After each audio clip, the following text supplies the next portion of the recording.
कुछ हमारे कुछ अहबाब ये होते हैं, वो बार-बार कमेंट में ये बोलते हैं कि आप सामने वाले को बात क्यों नहीं करने दे रहे? भाई मैं इससे पहले भी बार-बार ये बात वाज़ेह कर चुका हूँ कि गुफ्तगू का एक उसलूब होता है, कि मैंने जो सवाल किया है, जिस नुक्ते पर गुफ्तगू चल रही है, उस नुक्ते पर जवाब दिया जाए। बहुत बहुत सारे लोग जबरदस्त, बात बहुत करने के लिए बहुत आते हैं, जबरदस्त। सवाल हम कुछ और कर रहे हैं और वो अपनी अलग तकरीर शुरू कर देते हैं। तो हम बिल्कुल, क्या उनको बिल्कुल। स्टेज पर आम करें कि आप फालतू-फालतू बात, क्योंकि बहुत सारी अवाम है वो समझ नहीं पाती है।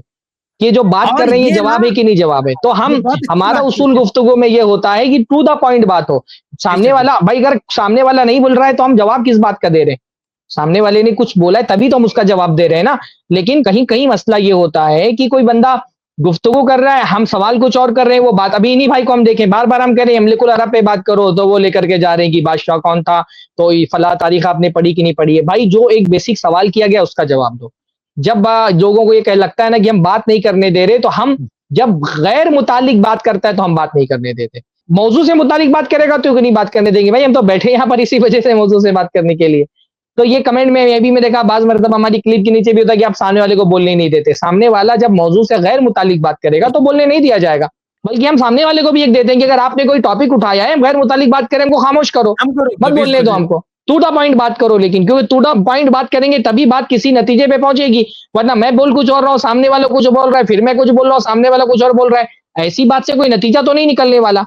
हम यहाँ पर बैठे हैं ताकि जो हमारे सामीन है वो बहस से किसी नतीजे पर पहुँचे। देखिए आज 2 जगहों पर बहस हुई और आपने देखा कि सामने वाला क्योंकि उसके पास जवाब नहीं था, तो वो कहीं पे भी लेकर जा रहा था बहस को। जो हदीस भी पेश की गई, आपने देखा कि बार-बार हमने सवाल किया कि हदीस की सनद है। इस पर एतराज़ करो कि सनद पर क्या एतराज़ है। बार-बार इब्नुल क़य्यिम की तरफ लेकर के जा रहे हैं, मुस्नद हादिस की तरफ लेकर के जा रहे हैं। वहाँ सिरे से मुस्नद हादिस ज़ेर बहस ही नहीं है क्योंकि पूरी सनद सामने मौजूद है। तो अब वो फ़ुज़ूल बात कर रहा है तो उसको छोड़ दें कि फ़ुज़ूल बात करते रहें आप। और यहाँ वादा पर भी हम करके बार-बार यमलिकुल अरब पूछ रहे हैं। जब इन्होंने ये पूछा हमसे कि भाई नेमतुल्लाह नाम की नसब कहाँ पर है? हमने कहा हम निकाल करके लाके दिखाएँगे, तब तो हमने उनको नहीं रोका। हमने उनसे पूछा आप ला करके दिखाओ जिसमें नेमतुल्लाह नहीं हो नाम का। तो जहाँ मौज़ू पर बात की बात हो रही थी, यमलिकुल अरब पे बात हुई तो वो कहीं और लेकर के जा रहे हैं बात को। तो भाई कभी-कभी आपको ऐसा लगता है कि हम किसी को सामने नहीं बोलने दे रहे।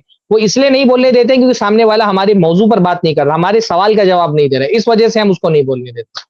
अच्छा, अब ये बारक अल्लाह सिर्फ यही नहीं है, ये बात है ना, सिर्फ यही नहीं है। दुनिया में भी जैसे कोर्ट के अंदर देख लो, अब जज अगर पूछ रहा है कि भाई तुमने फलाँ को मर्डर करते हुए देखे, तो वो दूसरी तारीख बयान करने लगे, तो बोले भाई तुम्हें जो सवाल पूछा जा रहा है वो जवाब दो।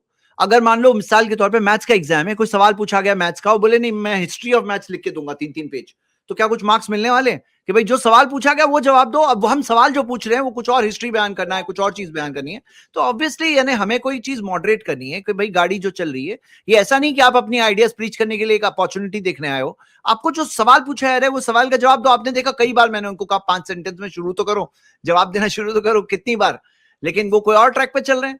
तो दिस इज नॉट करेक्ट। देखते हैं कि ये जो फरार वाली राह है ना, दिस इज नॉट गुड। ये किसको धोखा दे रहे हैं? अपने आप अच्छा, को धोखा दे ये रहे ज़ैद भाई, मैं शेख हैं। जी सरफराज की बात को आगे बढ़ाते हुए मैं और वाज़ेह कर दूं कि बहुत सारे लोग जी फेसबुक पे भी लिखते हैं, शिकायत करते हैं कि इज़हार हक वाले सामने वाले को बात नहीं करने देते, रोक देते। तो शेख सरफराज ने जो बात कही ना, उसको ध्यान में रखें। जी हम कब रोकते हैं? जब वो हमारे पॉइंट से हटता है। देखिए, जो तहरीरी मुकालमा होता है ना, फेसबुक पर आप देखो, एक बंदे ने तहरीर लिखा, दूसरे ने तहरीर लिखा, वो सिलसिला दर सिलसिला चलता रहता है। क्यों इतना लंबा चलता है? इतना लंबा इसलिए चलता है क्योंकि सामने वाला उसके पॉइंट का जवाब नहीं दे रहा है। लेकिन इजहार हक का बेनिफिट क्या है? यहां जैसे ट्रैक से हटा, हम उसको रोक देते हैं, तो वो उसी पर आता है, फिर उस पर नहीं चल पाता तो भागता है। वो अंजाम आपने देखा यहाँ पे।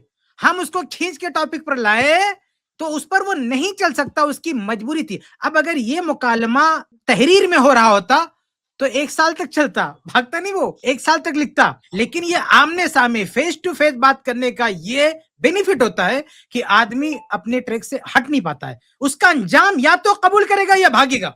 दो में से एक ही ऑप्शन है, या तो वो कबूल कर लेगा या भागेगा, या तीसरा ऑप्शन है कि हमें मनवा लेगा। तीसरा ऑप्शन है कि हमें मनवा लेगा। अगर हक बात है तो हम मानने के लिए तैयार है। इन 30 के अलावा ये लंबी चौड़ी बहस का सिलसिला खत्म हो जाएगा। अब फेसबुक पर जो बहसें होती है लिख कर, कितना टाइम बर्बाद होता है, पढ़ने वालों का, लिखने वालों का, सबका टाइम वेस्ट। अल्हम्दुलिल्लाह इजहार हक के प्लेटफॉर्म पे ये लोगों का टाइम बचता है, कम वक्त में, और टू द पॉइंट बात होती है और एक दूसरे के मुद्दे पर बात होती है, तो रिजल्ट हमारे सामने आता है। या तो हम कबूल करेंगे या सामने वाला कबूल करेगा, या भागेगा, जिद्दी होगा, तो यही होगा। सही है। इसलिए ये प्लेटफॉर्म बहुत ही अहम है। आप तमाम हजरात इससे जुड़िए, दूसरों के साथ इसका तारुफ कराइए, लेकर आइए जिनके पास भी इश्कालात हैं, शुबहात हैं। ये बेहतरीन जगह है बात करने के लिए। बाकी तहरीरी जो सिलसिला होता है वो बेकार है। आदमी अपनी मनमानी झोंके रहता है। लेकिन ये बेहतरीन प्लेटफॉर्म है, यहाँ पर आकर फेस टू फेस बात करें। अब देखो डॉक्टर के पास कोई जाए, बोले कि डॉक्टर साहब दर्द हो रहा है, डॉक्टर बोले कहाँ दर्द हो रहा है, तो दर्द हो रहा है, कहाँ दर्द हो रहा है के जवाब में आप अपने बिजनेस प्रॉब्लम बयान करना शुरू कर दो कि डॉक्टर साहब बिजनेस में ये प्रॉब्लम है, फैमिली में ये प्रॉब्लम है। डॉक्टर का दर्द कहाँ हो रहा है भाई, तुम यहाँ डॉक्टर के पास आए हो, दर्द कहाँ हो रहा है बताओ। तो यहाँ ये बात है कि ये जो इररेलेवेंट बातें करके उनको लगता है कि वी हैव समथिंग टू से, ये इससे अपने आप को धोखा देते हैं और कुछ नहीं।